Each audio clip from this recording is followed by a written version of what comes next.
Hello students, welcome back. तो animal taxonomy के इस लेक्चर में हम लोग डिस्कस करने वाले हैं यूकोडेट्स को। लास्ट लेक्चर जो था वहाँ पर हम लोगों ने कोडेटा फाइलम का पहला जो सब फाइलम है प्रोटोकोडेट्स वाला वो कंप्लीट कर चुके हैं, यानी अब हम डिस्कस करेंगे सेकंड सब फाइलम यूकोडेट्स। यूकोडेट्स मतलब हायर वर्टिब्रेट्स या हायर कोडेट्स बोल दो, क्लियर है, समझ रहे हो। और तुम लोग इसे क्या नाम दे सकते हो, यूकोडेटा सब फाइलम को नाम दे सकते हो हायर कोडेटा और क्रेनियाटा सब फाइलम एंड वर्टिब्राटा सब फाइलम, इसी को डिस्कस करेंगे। तो देखो हम बात करते हैं यूकोडेट्स की। यूकोडेटा जो सब फाइलम है, यानी कोडेटा फाइलम का पार्ट यूकोडेटा सब फाइलम है, ये सबसे पहले डिफरेंशिएट होता है दो पार्ट्स में। इसके दो पार्ट किए जाते हैं स्टडी को आसान करने के लिए। वो दो पार्ट कौन कौन से हैं? एक पार्ट है इसका एग्नेथा, एग्नेथा, और सेकंड पार्ट है ग्नेथोस्टोमेटा, ग्नेथोस्टोमेटा,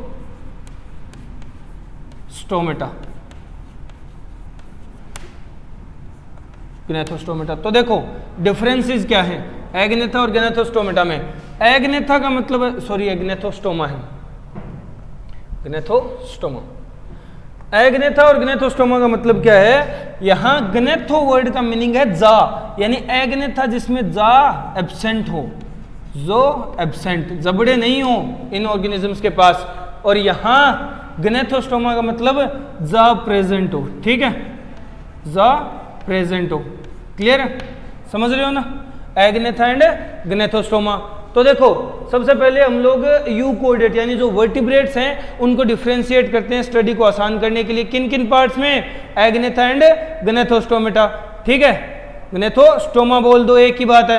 अब हम लोग इनके पार्ट्स करते हैं, ठीक है, इनके पार्ट्स करते हैं। तो देखो अगर मैं कहूं कि इसको इन दो पार्ट्स में डिवाइड करने की जरूरत क्या थी, हम लोग एक साथ भी डिस्कस कर सकते थे।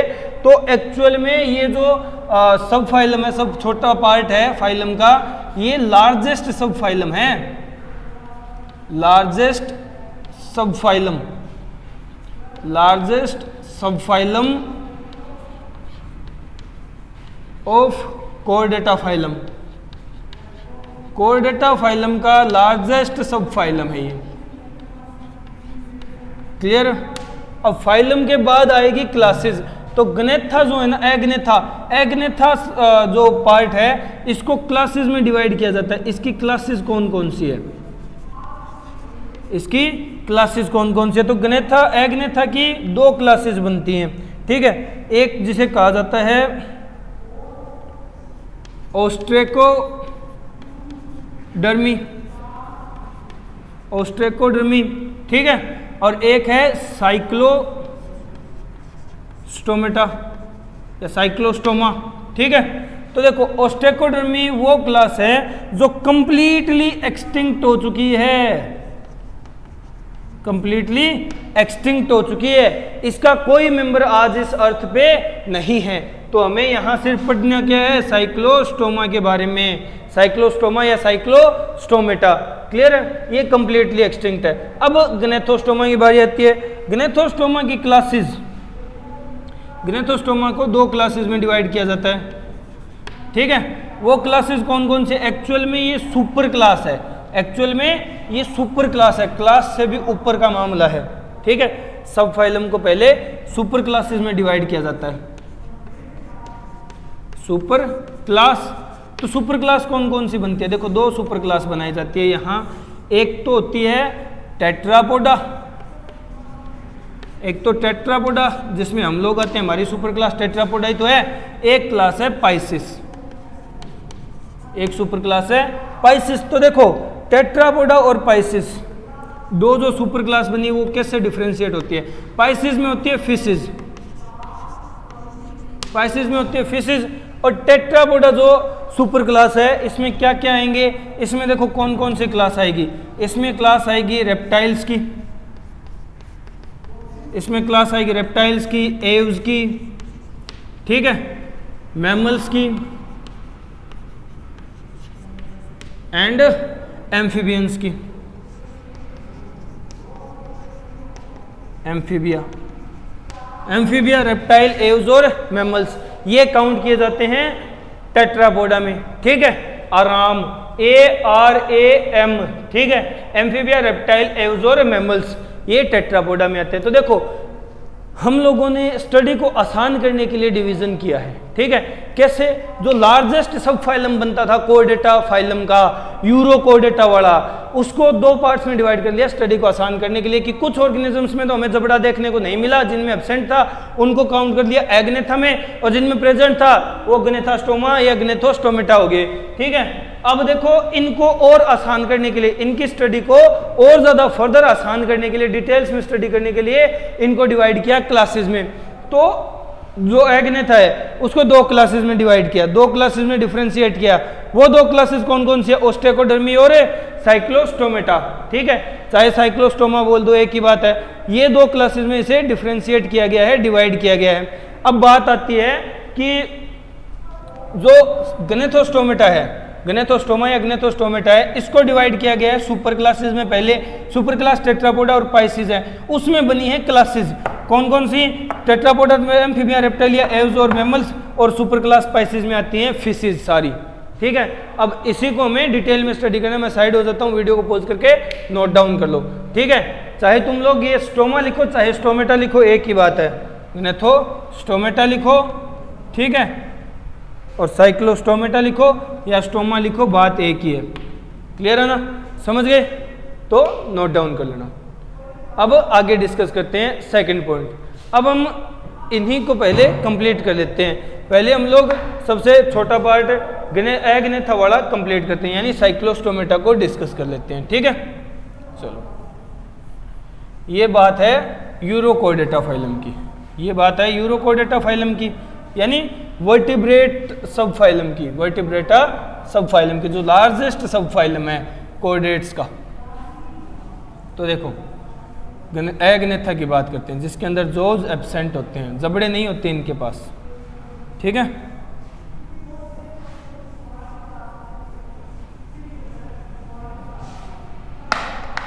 देखो किस तरह का मैकेनिज्म है। सबसे पहले यूरोकोर्डेटा को भी रफ ही कर देते हैं हम लोग, इसकी क्लास डिस्कस करने वाले हैं। तो देखो हम शुरू करते हैं क्लास साइक्लोस्टोमेटा। साइक्लोस्टोमेटा, साइक्लोस्टोमेटा जो क्लास है, इसके नाम से पता चल रहा है हमें, इसके नाम से हमें कंफर्म हो रहा है। क्या नाम है? साइक्लोस्टोमेटा, ठीक है, साइक्लोस्टोमेटा। प्लांट्स में भी तुम लोगों ने टर्म सुनी होगी स्टोमेटा, स्टोमेटा का मतलब स्टोम, इसका मतलब क्या होता है वो आज पता चलेगा तुम्हें। तो देखो इसका मीनिंग क्या है। साइक्लोस्टोमेटा जो है इसका मीनिंग होता है, पहले साइक्लो, साइक्लो का मतलब है सर्कुलर, ठीक है, सर्कुलर, और स्टोमा का मतलब है माउथ पार्ट, माउथ पार्ट, ठीक है, और एटा का मतलब है प्रेजेंट होना, ठीक है। तो वो ऑर्गेनिज्म जिनके अंदर सर्कुलर माउथ पार्ट्स प्रेजेंट है वो साइक्लोस्टोमेटा में काउंट किए जाते हैं, साइक्लोस्टोमेटा में काउंट किए जाते हैं। ऐसे कोर्डेट्स सॉरी, ऐसे कोर्डेट्स, ऐसे वर्टिब्रेट्स जिनके अंदर सर्कुलर टाइप के माउथ पार्ट प्रेजेंट है वो साइक्लोस्टोमेटा में काउंट किए जाते हैं, ठीक है। समझ रहे हो ना? चलो अब बात करते हैं इनकी और कैरेक्टरिस्टिक्स की। तो देखो जो साइक्लोस्टोमेटा है उसकी कैरेक्टरिस्टिक क्या क्या हो सकती है, समझ रहे हो? पहली बात, इनके अंदर जो एब्सेंट होते हैं, जबड़े नहीं होते इनके अंदर, ठीक है, जो एब्सेंट होते हैं, इसीलिए तो इन्हें एग्नेथा में रखा गया है, इसीलिए तो इन्हें एग्नेथा में रखा गया है, ठीक है, सॉरी, एग्नेथा में रखा गया है। और कैरेक्टरिस्टिक क्या हो सकती है? और कैरेक्टरिस्टिक यह है कि इनके अंदर फिन्स प्रेजेंट होते हैं, ठीक है, फिन्स प्रेजेंट होते हैं, बट वो कितने और कौन कौन से हैं? देखो हम लोग फिशेस की क्लास की बात कर रहे हैं, तो फिन्स की बात करेंगे तो फिन्स इनके अंदर थोड़े अलग मैं कहूँ अगर, तो एक्चुअल जो स्ट्रक्चर है ना वो तो फिन वाले स्ट्रक्चर इनके अंदर एब्सेंट होते हैं। फिन क्या होते हैं? पंख कहते हैं हम लोग इन्हें। एक्चुअल जो स्ट्रक्चर है, रियल फिन जिसे बोलते हो, वो तो है एब्सेंट, चाहे वो पेयर्ड हो चाहे वो अनपेयर्ड हो, किसी भी टाइप के फिन हो, एक्चुअल फिन तो इनके अंदर एब्सेंट होते हैं, ठीक है। बट कुछ एक्सेप्शंस, जैसे एक मेंबर इसका ऐसा है जिसके अंदर एक्सेप्शन है, उसको इतना भाव नहीं देते हम लोग, ठीक है, इतना इंपॉर्टेंट काउंट नहीं करते। तो तुम लोग कह सकते हो फिन्स एब्सेंट है, चाहे वो पेयर्ड हो, ठीक है, पेयर्ड हो चाहे अनपेयर्ड हो, कैसे भी फिन हो एब्सेंट होते हैं एक्चुअल में, इसके अंदर फिन्स नहीं होते इसमें, ठीक है, क्लियर है। नेक्स्ट कैरेक्टरिस्टिक और हम लोग क्या कह सकते हैं फिन्स के साथ साथ, इनके पास जो बॉडी के ऊपर कवरिंग होती है फिशेस के पास, स्केल्स, स्केल्स एब्सेंट होते हैं, ठीक है, स्केल्स भी एब्सेंट होते हैं। और क्या कैरेक्टरिस्टिक हो सकती है, जैसे ये एक फिश है तो इनके पास होंगे गिल्स, यानी एक्वेटिक एनिमल है, एक्चुअल में फिश नहीं कह सकते, एक्वेटिक एनिमल है तो इनके पास गिल्स होंगे। और गिल्स कितने होते हैं ये इंपॉर्टेंट है, इसके नंबर भी कई बार पूछ लिए जाते हैं। तो गिल्स होते हैं 6 to 15 पेयर, 6 से 15 जोड़ी गिल्स प्रेजेंट है इनके पास, ठीक है, 6 से 15 जोड़ी गिल्स प्रेजेंट है। साइक्लोस्टोमेटा वो क्लास है जिसके पास गिल्स प्रेजेंट है, और गिल्स इनके पास काफ़ी ज़्यादा होते हैं, 6 से 15 पेयर गिल्स प्रेजेंट होते हैं। बट इसको फिशेस में क्यों नहीं काउंट किया गया, क्योंकि फिशेस के बेसिक स्ट्रक्चर, जा जो इसके अंदर एब्सेंट है, ठीक है, फिन्स इसके अंदर एब्सेंट है, स्केल्स इसके अंदर एब्सेंट है, तो हम फिशेस में काउंट कैसे करें इसे, इसलिए इसे अलग रखा गया है। तो इनका दूसरा जो भाई था ओस्ट्रेकोडर्मी, वो तो कंप्लीटली एक्सटिंक्ट हो गया है, उसका तो कोई मतलब ही नहीं बचा, ठीक है। और कैरेक्टरिस्टिक क्या हो सकती है, और कैरेक्टरिस्टिक इसकी होगी कि इसके अंदर किडनी जो है, किडनी प्रोटोनेफ्रिक टाइप की होगी, प्रोटोनेफ्रिक, प्रोटोनेफ्रिक किडनी प्रेजेंट होती है, ठीक है, प्रोटोनेफ्रिक किडनी होगी।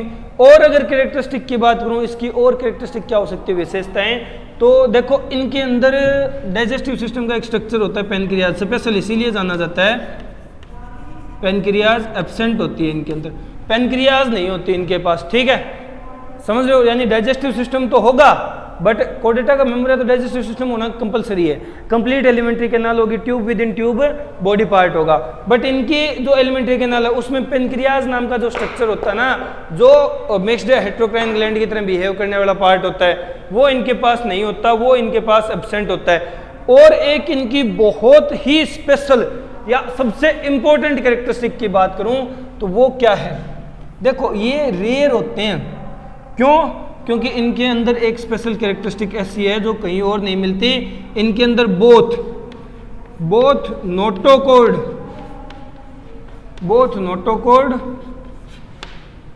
एंड वर्टिब्रल कॉलम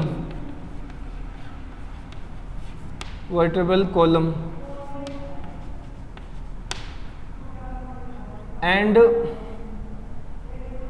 अगर मैं कहूं एंड क्रेनियम प्रेजेंट है।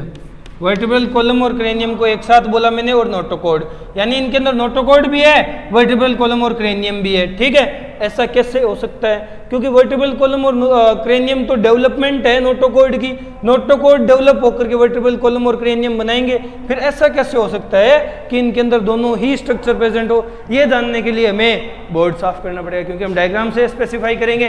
तो एक काम करो, यहाँ वीडियो को पॉज करके नोट डाउन कर लो या स्क्रीनशॉट ले लो, ठीक है, ये इनकी बेसिक कैरेक्टरिस्टिक्स है। अब हम लोग बात कर रहे हैं इनकी स्पेशल कैरेक्टरिस्टिक की, स्पेशल कैरेक्टर जो है साइक्लोस्टोमेटा का। तो देखो साइक्लोस्टोमेटा में बेसिकली सबसे इंपॉर्टेंट कैरेक्टर यही माना जाता है, और इसी पे क्वेश्चन बने हैं कई बार। कैसे, तो देखो इनके पास बोथ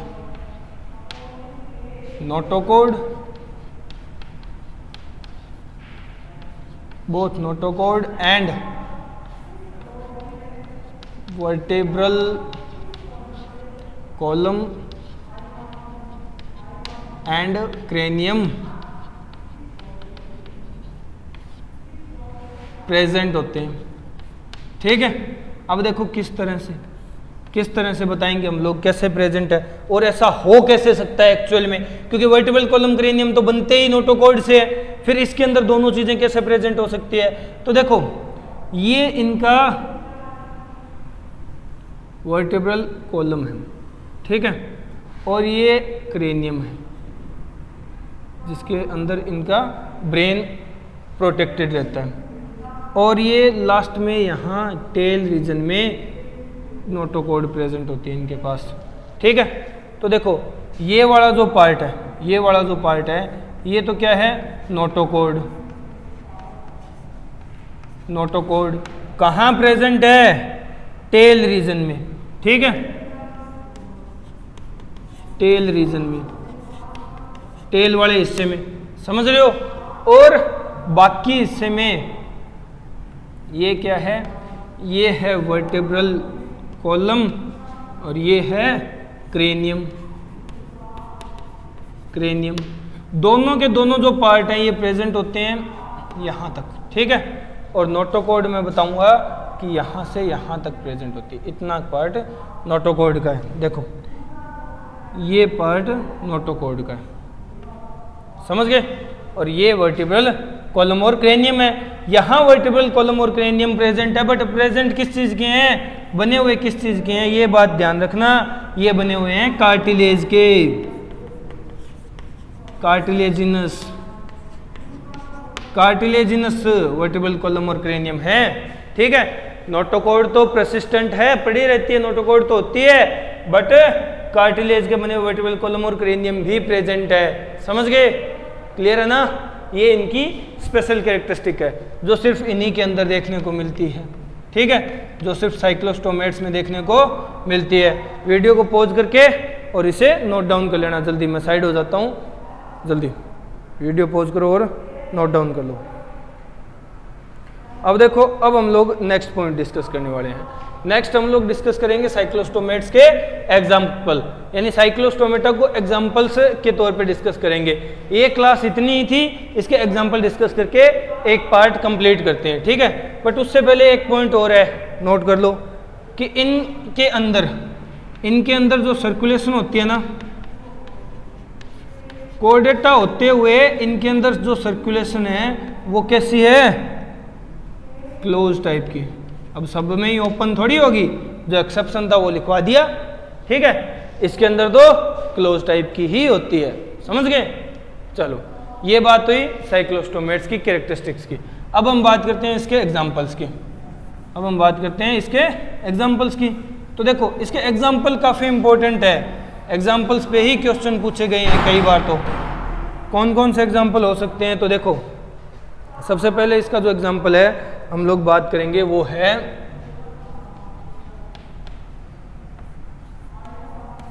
पेट्रोमाइजोन। ठीक है, पेट्रोमाइजोन, पेट्रोमाइजोन की काफ़ी सारी कैरेक्टरिस्टिक्स है। क्या क्या कैरेक्टरिस्टिक है पेट्रोमाइजोन की। पेट्रोमाइजोन को पहला तो लैम्फ्रे कहा जाता है। ठीक है, लैम्फ्रे कहा जाता है। पेट्रोमाइजोन का दूसरा नाम है लैम्फ्रे। ठीक है, और कैरेक्टरिस्टिक क्या हो सकती है कि ये ब्लड सकर होता है, ब्लड सकर होता है, ब्लड चूसने वाला, ये चूसने वाला है, क्या, खून चूसने वाला है। ठीक है, खून चूसता है तो इसके पास क्या होता है, जैसे हिरुडिनेरिया लीच थी, उसके सलाइवा में, उसके माउथ पार्ट्स में हिरुडिन एंटीकोएगुलेंट प्रेजेंट था ना, ताकि ब्लड कोएगुलेशन ना हो जाए। इसी तरह इनके पास भी एक एंटीकोएगुलेंट प्रेजेंट होता है। ठीक है, इनके पास, इनके सलाइवा में एक एंटीकोएगुलेंट होता है। वो एंटीकोएगुलेंट कौन सा है, वो एंटीकोएगुलेंट है लैम्फ्रिन। लैम्फ्रिन एंटीकोएगुलेंट प्रेजेंट है, एंटीकोएगुलेंट, एंटीकोएगुलेंट जो ब्लड की कोएगुलेशन नहीं होने देता। ठीक है, और कैरेक्टरिस्टिक क्या हो सकती है, तो और इसकी बारी आती है लार्वा की। तो जो अपने पास ये है ना पेट्रोमाइजोन, लैम्फ्रे, इसका लार्वा स्पेशल है, इसका लार्वा थोड़ा सा अलग है। इसके लार्वा का नाम है एमोसिट, एमोसिट लार्वा, एमोसिट लार्वा प्रेजेंट है। क्लियर है, समझ गए। चलो ये था अपना पहला एग्जांपल पेट्रोमाइजोन। अब सेकंड एग्जांपल डिस्कस कर लेते हैं। सेकंड एग्जांपल कौन सा है, तो देखो जो सेकंड एग्जांपल है ना वो है अपना मिक्सिन, मिक्स सिंग नहीं, मिक्सिन, ठीक है। मिक्सिन को कहा जाता है हैगफिश, ठीक है, हग नहीं है ये, हैग है, हैगफिश। मिक्सिन का दूसरा नाम है हैगफिश। ये एक ऐसा मेंबर है जिसके अंदर लार्वल स्टेज नहीं होता, ठीक है, इसके अंदर लार्वा नहीं होता, लार्वा एब्सेंट होता है, सॉरी,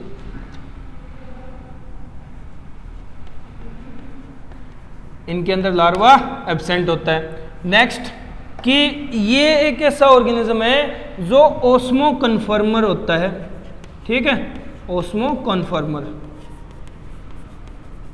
ओस्मो कन्फर्मर से समझ सकते हो हम लोगों ने किस चैप्टर में डिस्कस किया था ओस्मोलैरिटी के पॉइंट को, हम लोगों ने डिस्कस किया था एक्सक्रीशन वाले चैप्टर में। वहां बात की थी ना ओस्मो कन्फर्मर कौन से होते हैं, ओस्मो रेगुलेटर कौन से होते हैं। रेगुलेटर वो जो अपनी ओस्मोलैरिटी को रेगुलेट कर ले, कन्फर्मर जो रेगुलेट ना कर पाए, ठीक है, समझ गए ना।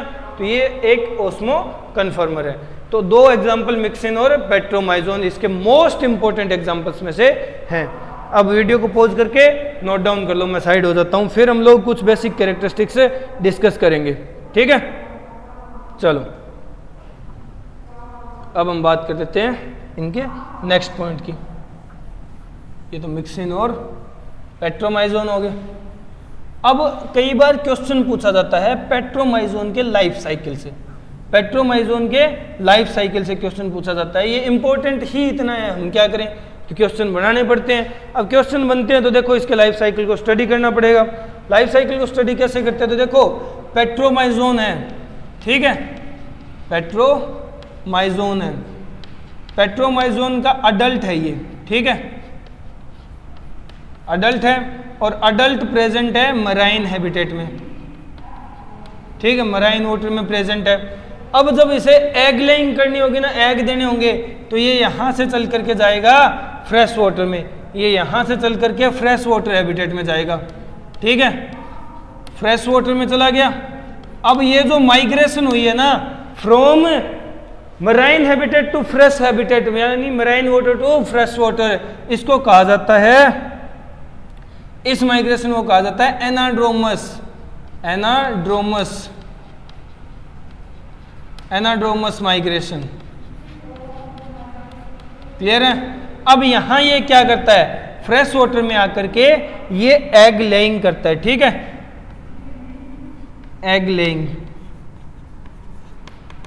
जिसको साइंस की लैंग्वेज में कहा जाता है स्पाउनिंग, स्पाउनिंग सॉरी, स्पाउनिंग कहा जाता है एग लेइंग को।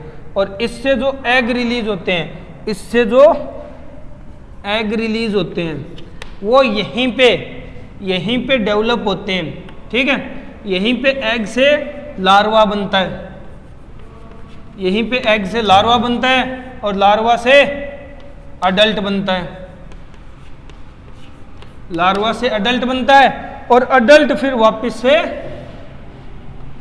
कहाँ आ जाता है, मराइन हैबिटेट में।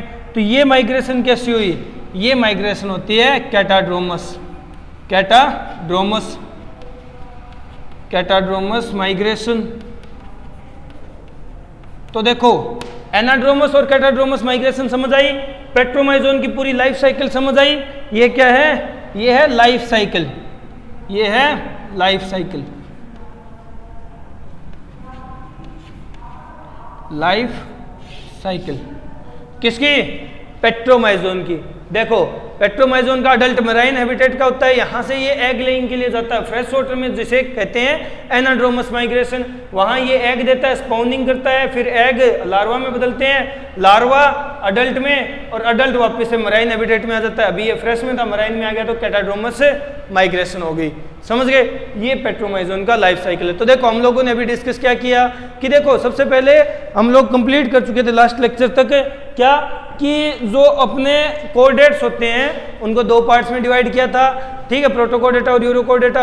प्रोटोकोडेट्स हम लोग कंप्लीट कर चुके थे। अब हम बारी आती है, अब हम इस लेक्चर में हम लोगों ने कंसीडर किया या डिस्कस किया है यूरोकोडेट्स को। यूरोकोडेट्स में भी फर्स्ट पार्ट यूरोकोडेटा को क्लासिफिकेशन के बेसिस पे दो टाइप्स में डिवाइड कर दिया गया, एग्नेथा और ग्नेथोस्टोमेटा। एग्नेथा जिनमें जा नहीं होते, ग्नेथोस्टोमेटा जिनके अंदर जा होते हैं। ठीक है, एग्नेथा मतलब इसमें दो क्लासेस काउंट की जाती है, एक तो ओस्ट्रेकोडर्मी और सेकंड साइक्लोस्टोमेटा।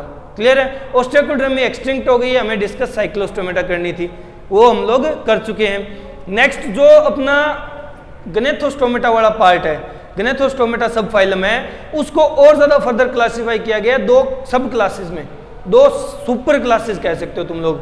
जो सब फाइलम है उसको दो सुपर क्लासेस में डिवाइड कर दिया गया। कौन कौन से सुपर क्लास? एक तो टेट्रापोडा और एक पाइसिस। पाइसिस में सिर्फ मछलियां, फिशेज आएंगी। ठीक है, फिश की अलग अलग क्लास होगी, ऑस्टिकथीज, कॉन्ड्रिकथीज वगैरह वगैरह, वो हम लोग डिस्कस करेंगे। और टेट्रापोडा जो है उसमें अलग अलग क्लास है, एम्फीबिया, रेप्टिलिया, एवजोर, मैमल्स। आराम तुम लोग याद रख सकते हो। ठीक है, समझ रहे हो। अब हम लोगों ने स्टार्ट किया था, पहले एग्नेथा को निपटा लेते हैं। एग्नेथा में साइक्लोस्टोमेटा को ही पढ़ना था। साइक्लोस्टोमेटा की स्टार्टिंग की तो साइक्लोस्टोमेटा का मीनिंग क्या होता है? सर्कुलर माउथ पार्ट रखने वाले ऑर्गेनिजम्स। ठीक है, वो ऑर्गेनिज्म जिनके अंदर माउथ पार्ट सर्कुलर होते हैं।